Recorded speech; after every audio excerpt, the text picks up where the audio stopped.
وہ یہ کہتے ہیں جو کچھ دیکھا نہیں جا سکتا اس سے زیادہ حقیقی کوئی چیز نہیں ہے، اور جو کچھ سنا نہیں جا سکتا اس سے زیادہ یقینی بات نہیں ہے. یعنی اگر ہمیں آخرت دکھ نہیں رہی ہے، یا ہم اللہ کو دیکھ نہیں سکتے جسدی آنکھوں سے، یا اگر ہمیں روح نہیں دکھ رہی ہے، تو یہ نہیں ہے کہ یہ حقیقت نہیں ہے، یہی یقینی حقیقت ہے. جو کچھ سامنے ہے، یعنی ہمارا جسم ہے، یہ دنیا ہے، یا یہ دنیا کا ساز و سامان ہے، تو یہ جو چیزیں ہیں یہ سامنے ہیں، لیکن یہ اتنی حقیقت نہیں رکھتی. حقیقت پہ مبنی جو ہے وہ آخرت ہے. ایسی ایک اور بہت ہی خوبصورت قول ہے شیخ سعدی رحمۃ اللہ علیہ کا. انہوں نے کہا کہ ہمارے جسم کے 3 حصے ہیں، یعنی ایک روح ہے جو سیدھی اللہ کے پاس جاتی ہے، دوسرے ہمارے اعمال ہیں جو ہمارے لیے ہیں، اور تیسرا ہمارا جو جسم ہے وہ کیڑوں کے لیے ہے. یعنی سب سے زیادہ آج کی دنیا میں اگر دیکھیں تو ہمیں کس چیز کی فکر ہے؟ نہ تو ہمیں روح کی فکر ہے، نہ اپنے اعمال کی اتنی فکر ہے. ہمیں سب سے زیادہ جو فکر ہے آج اپنے جسم کی نشو و نمائش کی ہے، پہننے اوڑھنے کی ہے، غذائیت کی ہے، جو بھی کچھ ہے اپنے آرام کی ہے، مطلب اپنے جسدی آرام کی ہمیں فکر ہے. لیکن جو 2 امپورٹنٹ چیزیں ہیں، جو 2 امپورٹنٹ اسینشل جز ہیں، روح جو ہو گئی، اعمال جو ہو گئے، جو اللہ کے پاس جائے گی سیدھی، جس کا تعلق اللہ سے ہے، اس روح کی ہمیں فکر نہیں ہے کہ وہ روح کیا ہے، وہ کیسی ہے، اس کو نکھارنے کے لیے ہمیں ہمارے اعمال کیسے ہوں، یا ہمارے اعمالوں کے بارے میں ہماری فکر ہونا چاہیے، وہ بھی غائب ہے. مین فوکس جو ہے اپنی باہری اپیئرنس کا ہے، اپنی پرسنالٹی کا، اس کے دکھاوے کا، اس کے سجنے کا، اس کے پہننے کا، اس کے آرام کا. تو یہ چیز ہم کو بہت زیادہ سمجھنے کی ضرورت ہے کہ جو حقیقت ہے ہم کو اسے سمجھنا چاہیے، اور اپنے مطلب جو اللہ نے ہم کو جو کتاب دی ہے اس نے کہہ دیا کہ ہماری اس دنیا کی بھی کوئی بھی پریشانی، مشکل جو بھی کچھ ہے وہ ہماری رہنمائی کے لیے اس نے کتاب بھیجی، اور ہم اس سے رہنمائی حاصل کر سکتے ہیں، کیونکہ جو حق ہے وہ اللہ ہے. اور یہ دنیا تو ایک دن فانی ہے، ختم ہو جائے گی، اور دنیا بھی ہم کو لے کے چلنا ہے. یہ نہیں ہے کہ دنیا کو بھی فراموش کر دینا ہے، کیونکہ دین اور دنیا 50-50 لے کے چلنا ہے. پرچہ یہیں سولو کرنا ہے، پیپر یہیں دینا ہے، ریزلٹس وہاں ملیں گے.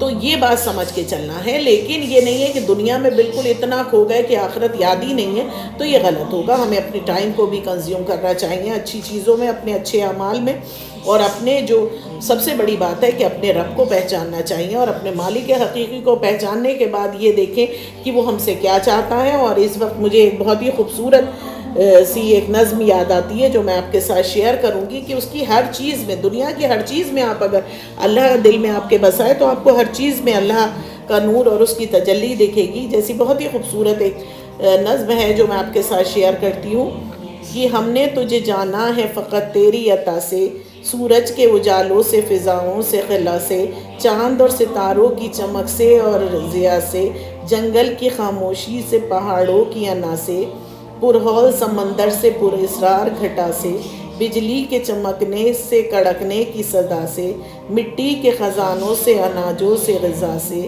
برسات سے، طوفانوں سے، پانی سے، ہوا سے، ہم نے تجھے جانا ہے فقط تیری عطا سے. گلشن کی بہاروں سے تو کلیوں کی حیا سے، معصوم سی روتی ہوئی شبنم کی ادا سے، لہراتی ہوئی باد سحر باد صبا سے، ہر رنگ کے ہر شان کے پھولوں کی قبا سے، چڑیوں کے چہکنے سے تو بلبل کی نوا سے، موتی کی نزاکت سے تو ہیرے کی جلا سے، ہر شے کے جھلکتے ہوئے فن اور کلا سے، ہم نے تجھے جانا ہے فقط تیری عطا سے. دنیا کے حوادث سے، وفاؤں سے، جفا سے، رنج و غم و عالم سے، دردوں سے، دوا سے، خوشیوں سے، تبسم سے، مریضوں کی شفا سے، بچوں کی شرارت سے تو ماؤں کی دعا سے، نیکی سے، عبادات سے، لرزش سے، خطا سے، خود اپنے ہی سینے کے دھڑکنے کی صدا سے، رحمت تیری گام پہ دیتی ہے دلا سے، ہم نے تجھے جانا ہے فقط تیری عطا سے. ابلیس کے فتنوں سے تو آدم کی خطا سے، اوصاف ابراہیم سے، یوسف کی حیا سے، اور حضرت ایوب کی تسلیم و رضا سے، عیسیٰ عیسیٰ کی مسیحائی سے موسیٰ کے عصا سے، نمرود کے فرعون کے انجام فنا سے، کعبے کے تصدق سے تو مروہ اور صفا سے، توریت سے انجیل سے قرآن کی صدا سے، یاسین سے طٰہٰ سے مزمل سے نبا سے، ایک نور جو نکلا تھا کبھی غار ہرا سے، ہم نے تجھے جانا ہے فقط تیری عطا سے۔ یعنی یہ نظم میں نے اس لیے آپ کو سنائی کہ اس کا ایک ایک لفظ ایک ایک بات کہہ رہا ہے کہ پوری دنیا کی ہر چیز اللہ کی آپ کو یاد دلاتی ہے۔ اگر اللہ کی یاد آپ کے دل میں ہے اور آپ اسے جانتے پہچانتے ہیں تو کوئی لفظ کوئی چیز جو ایسی نہیں ہے جو اس کا ہم شکر ادا کر سکیں اپنی زبان میں، کہ ہر طرف سے اس کی رحمت نے ہمیں ڈھانپا ہوا ہے۔ اور اس بات کو ہمیں سمجھنا ہوگا کہ اس نے ہمیں کبھی اکیلا نہیں چھوڑا، ہماری رہنمائی کے لیے اس نے پیغمبروں کو، رسولوں کو، نبیوں کو بھیجا ہے، آسمانی کتابوں کو ان کے اوپر نازل کیا ہے ہر رہنمائی کے لیے۔ مطلب کوئی ہم یہ نہیں کہہ سکتے کہ ہمیں رہنمائی نہیں ملی یا ہمیں پتہ نہیں چلا۔ اس بات کو ہر وقت دھیان میں رکھیں اور ہر عمل میں اپنے اس کی یاد دل میں رکھیں گے تو یقیناً عمل بھی ہمارے صالح ہوں گے۔ ٹھیک ہے خطائیں ہوں گی، کیونکہ خطا ہم نے کی ہے، خطائیں ہوں گی، لیکن اس کے لیے توبہ کا دروازہ ہے، توبہ کریں، اصلاح کریں۔ غلطی ہے کریں گے کیونکہ ہم انسان ہیں، آدم علیہ السلام کی اولادوں میں ہیں، ہم فرشتہ نہیں بنائے گئے، ملائکہ نہیں ہیں، ہم فرشتہ نہیں ہیں، غلطی ہوگی، کوئی برائی نہیں، لیکن اگر غلطی ہوتی ہے اس کے بعد اپنی اصلاح کر لیں، سچے دل سے توبہ کر لیں، اس غلطی کو دوبارہ نہ دہرائیں تو اللہ پاک ایسے بندوں سے بہت خوش ہوتا ہے اور ان کے پچھلے گناہ بالکل معاف کر دیتا ہے۔ اور بہتر یہی ہے کہ اس کو اور جاننے اور سمجھنے کے لیے آپ اس کی کتاب کلام پاک کو اپنے سینے میں اتار لیں، جس طرح سے وہ خود کہتا ہے کہ اس طرح سے پڑھو جس طرح سے اس کو پڑھنے کا حق ہے۔ کلام پاک میں سورہ بقرہ میں ہی اس نے کہا کہ کلام پاک کو وہ لوگ اس سے خوش ہوتا ہے جو اسے پڑھتے ہیں اس طرح سے جس طرح سے پڑھنے کا حق ہے۔ یعنی صرف یہ نہیں ہے کہ رٹ لیا اور رکھ دیا، تو اس طرح سے پڑھنے سے کوئی فائدہ نہیں ہوگا۔ آپ اسے پڑھیں اسی طرح سے جس طرح سے اس کا حق ہے اور اس کی رہنمائی میں اپنی زندگی گزاریں اور سب کو ساتھ لے کے چلنے کی کوشش کریں، فرقوں میں نہ بٹیں، فتنوں میں نہ اچھالیں کہ فرقے بنیں۔ اس سے اللہ یہ کہتا ہے کہ 72 فرقے ہوں گے لیکن جنت میں صرف ایک فرقہ جائے گا۔ تو یہی دیکھ لیجئے کہ جو چیز غلط ہے، جس چیز کو منع کرتا ہے اللہ، اس چیز کو ہم چھوڑ دیں، جس چیز کی طرف وہ بلاتا ہے اس چیز کی طرف ہم چلیں۔